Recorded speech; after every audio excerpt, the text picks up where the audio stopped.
Investasi terbagi menjadi dua, yaitu investasi jangka pendek dan investasi jangka panjang. Investasi jangka pendek dapat dicairkan dan dimiliki kurang dari 12 bulan, sedangkan investasi jangka panjang dimiliki lebih dari 12 bulan dan terdiri dari investasi jangka panjang permanen dan non-permanen. Yang permanen itu dimiliki secara berkelanjutan, sedangkan yang non-permanen dimiliki untuk jangka panjang tetapi tidak berkelanjutan. Definisi dari metode biaya yaitu investasi dicatat sebesar biaya perolehannya, sedangkan metode ekuitas yaitu investasi awal dicatat berdasarkan biaya perolehan kemudian disesuaikan dengan perubahan bagian ekuitas investasi. Definisi dari nilai nominal pasar dan wajar yaitu ukuran nilai investasi sesuai konteks pasar atau transaksi. Yang selanjutnya yaitu ada bentuk investasi. Pemerintah melakukan investasi untuk mengendalikan badan usaha guna mendukung kebijakan fiskal atau publik, memperoleh manfaat ekonomi, bunga dividen dan royalti, atau manfaat sosial jangka panjang, serta untuk manajemen kas jangka pendek. Bentuk investasi dapat berupa pembelian surat utang.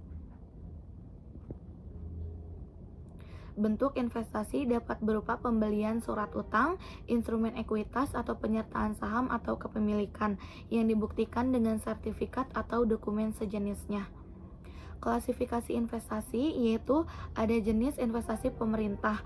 Jenis investasi pemerintah yaitu ada dua, jangka pendek dan jangka panjang. Investasi jangka pendek itu termasuk ke dalam aset lancar, sedangkan investasi jangka panjang itu termasuk aset non lancar. Ciri-ciri dari investasi jangka pendek yang pertama yaitu mudah diperjualbelikan atau dicairkan. Yang kedua untuk manajemen kas, bisa dijual saat butuh dana atau dibeli saat dana berlebih. Yang ketiga yaitu beresiko rendah.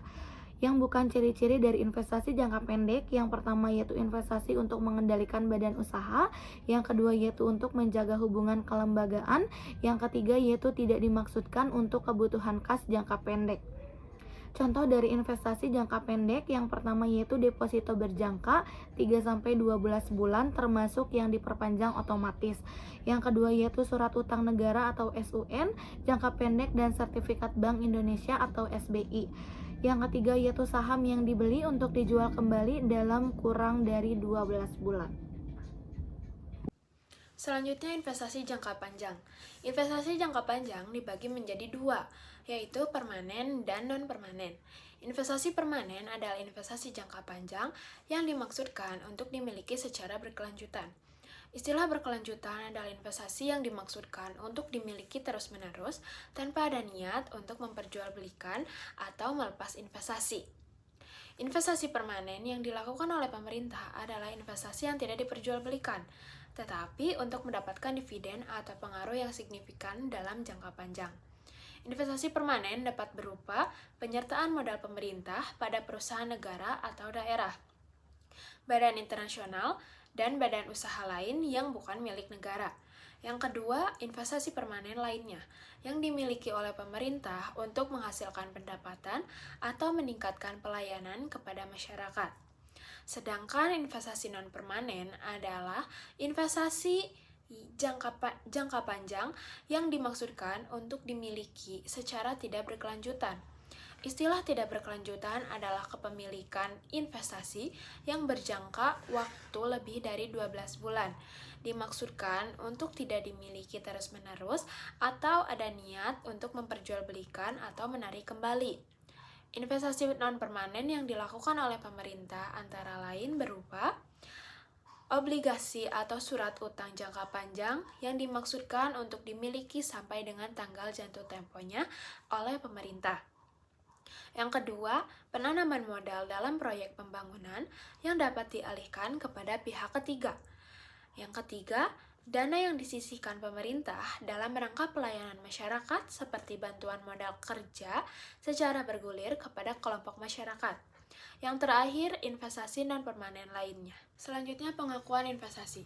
Pengeluaran kas untuk memperoleh investasi atau konversi aset untuk memperoleh investasi dan penerimaan hibah dalam bentuk investasi dapat diakui sebagai investasi apabila memenuhi kriteria sebagai berikut. Yang pertama, kemungkinan manfaat ekonomi dan manfaat sosial atau jasa potensial di masa yang akan datang atas suatu investasi tersebut dapat diperoleh pemerintah. Entitas perlu mengkaji tingkat kepastian mengalirnya manfaat ekonomi dan manfaat sosial atau jasa potensial di masa yang akan datang berdasarkan bukti-bukti yang tersedia pada saat pengakuan awal. Kepastian bahwa manfaat ekonomi yang akan datang atau jasa potensial yang akan diperoleh memerlukan suatu keyakinan assurance bahwa suatu entitas akan memperoleh manfaat dari aset tersebut dan akan menanggung resiko yang mungkin timbul.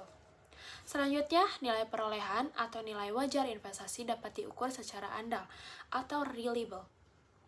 Biasanya dapat dipenuhi karena adanya transaksi pertukaran atau pembelian yang didukung dengan bukti yang menyatakan atau mengidentifikasi biaya perolehannya. Dalam hal tertentu, suatu investasi mungkin diperoleh bukan berdasarkan biaya perolehannya, atau berdasarkan nilai wajar pada tanggal perolehan. Dalam kasus yang demikian, penggunaan nilai estimasi yang layak dapat digunakan. Selanjutnya, pengukuran investasi. Untuk beberapa jenis investasi, terdapat pasar aktif yang dapat membentuk nilai pasar. Dalam hal investasi demikian, nilai pasar dipergunakan sebagai dasar penerapan nilai wajar. Untuk investasi yang tidak memiliki pasar aktif, dapat dipergunakan nilai nominal, nilai tercatat, atau nilai wajar lainnya. Yang pertama, investasi jangka pendek dalam bentuk surat berharga, misalnya saham dan obligasi jangka pendek, dicatat sebesar biaya perolehannya. Biaya perolehan investasi meliputi harga transaksi investasi itu sendiri, ditambah komisi perantara jual beli, jasa bank, dan biaya lainnya yang timbul dalam rangka perolehan tersebut. Apabila investasi dalam bentuk surat berharga diperoleh tanpa biaya perolehan, maka investasi dinilai berdasarkan nilai wajar investasi pada tanggal perolehannya, yaitu sebesar harga pasar. Apabila tidak ada nilai wajar, maka investasi dinilai berdasarkan nilai wajar aset lain yang diserahkan untuk memperoleh investasi tersebut. Investasi jangka pendek dalam bentuk non-saham, misalnya dalam bentuk deposito jangka pendek, dicatat sebesar nilai nominal deposito tersebut.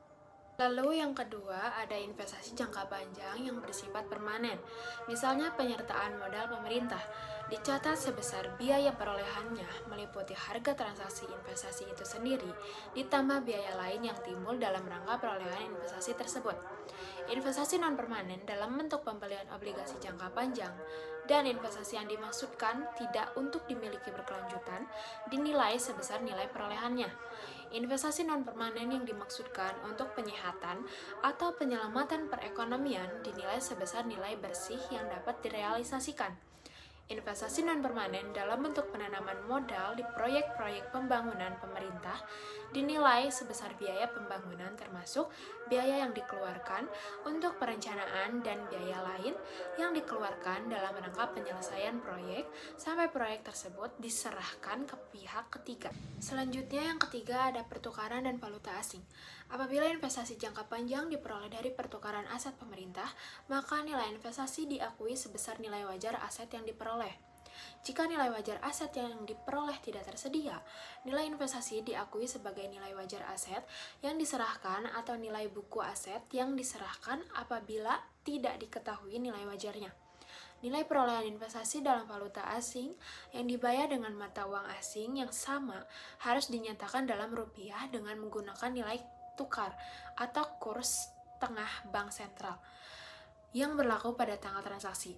Selanjutnya ada diskonto atau premium pada pembelian investasi diamortisasi selama periode dari pembelian sampai saat jatuh tempo, sehingga hasil yang konstan diperoleh dari investasi tersebut. Lalu, ada amortisasi diskonto atau premium akan diakui sebagai pengurangan atau penambah pendapatan bunga dalam laporan operasional. Pendapatan bunga LRA tidak dipengaruhi oleh amortisasi diskonto atau premium. Jika investasi pemerintah yang dicatat dengan nilai nominal atau biaya perolehan mengalami penurunan nilai, maka penurunannya harus diungkapkan dalam laporan keuangan. Penurunan nilai terjadi jika nilai tercatat di investasi lebih besar dibandingkan dengan nilai wajar investasi tersebut. Nah, selanjutnya di sini kita akan membahas mengenai bagaimana pemerintah mencatat investasi. Di sini ada dua metode, yaitu metode biaya dan juga metode ekuitas. Yang pertama, metode biaya. Untuk metode biaya ini, Pencatatan nilai investasinya dicatat sesuai dengan uang yang kita keluarkan di awal. Kemudian, metode biaya ini tidak dipengaruhi oleh kinerja perusahaan. Nah, ketika perusahaan mengalami keuntungan atau kerugian, itu tidak akan mengubah nilai investasinya, kecuali jika perusahaan mendapat hasil dari dividen atau bunga. Nah, selanjutnya untuk metode ekuitas. Metode ekuitas ini yaitu sebaliknya. Metode ini dipengaruhi oleh kinerja perusahaan. Maka ketika perusahaan mengalami keuntungan, nilai investasinya akan ikut naik. Dan ketika perusahaan mengalami kerugian, maka nilai investasinya juga akan ikut turun. Nah, penentuan metode biaya ini biasanya ditentukan dengan kepemilikan saham atau tingkat dari seberapa besar pemerintah mempunyai pengaruh pada perusahaan tersebut. Nah, jika kepemilikan saham berada di bawah 20%, itu biasanya menggunakan metode biaya. Jika kepemilikan saham berada di antara 20-50% dan pemerintahan yang mempunyai pengaruh yang signifikan pada perusahaan tersebut atau bisa ikut mengatur kebijakan pada perusahaan, maka itu menggunakan metode ekuitas. Lanjut, kita bahas mengenai bagaimana pemerintah mencatat hasil dari investasi. Ketika pemerintah mempunyai obligasi atau deposito, maka hasil bunganya akan dicatat dulu sebagai piutang. Nanti dicatat sebagai pendapatan ketika uangnya sudah diterima. Nah, kalau pemerintah mendapat dividen, itu tergantung pada metode yang digunakan, seperti yang dijelaskan sebelumnya. Nah, jika menggunakan metode biaya, maka pendapatan diakui ketika dividen diumumkan. Kalau menggunakan metode ekuitas, laba perusahaan akan langsung menambah nilai investasinya. Maka ketika dividen dibayarkan, itu tidak usah dicatat lagi sebagai pendapatan karena sudah dihitung sebelumnya. Nah, prinsipnya pencatatan hasil dari investasi itu harus dicatat sesuai dengan waktunya, kapan diumumkan dan kapan diterima. Kemudian kita bahas mengenai kerugian dari investasi. Ketika perusahaan tempat pemerintah menanamkan modal mengalami kerugian, maka bagian kerugian dari pemerintah itu akan mengurangi nilai investasinya. Jika perusahaan mengalami kerugian terus sampai nol, maka sisa rugi harus tetap dicatat di catatan laporan keuangan. Tapi kalau nantinya perusahaan tersebut kembali mengalami keuntungan, laba baru dapat dicatat apabila kerugian yang sebelumnya telah ditutupi. Kadang juga ada kondisi di mana pemerintah harus menanggung kerugian. Misalnya karena ada perjanjian hukum. Walau nilai investasinya sudah nol, pemerintah tetap harus mencatat tanggung jawab tersebut sebagai kewajiban. Intinya semua untung ataupun rugi harus dicatat dengan jujur agar laporan keuangan pemerintahan tetap terjaga dan tetap transparan. Selanjutnya mengenai pelepasan investasi, yaitu ketika pemerintah menjual atau melepaskan investasinya. Bentuk pelepasan investasinya juga bermacam-macam. Ada yang dijual, ada yang ditukar dengan aset lain, ada yang digunakan untuk membayar hutang, atau ada juga yang diberikan sebagai hibah. Waktu pelepasannya nanti dihitung dari selisih nilai buku dan harga jualnya. Kalau hasilnya lebih besar, maka mengalami keuntungan atau disebut surplus.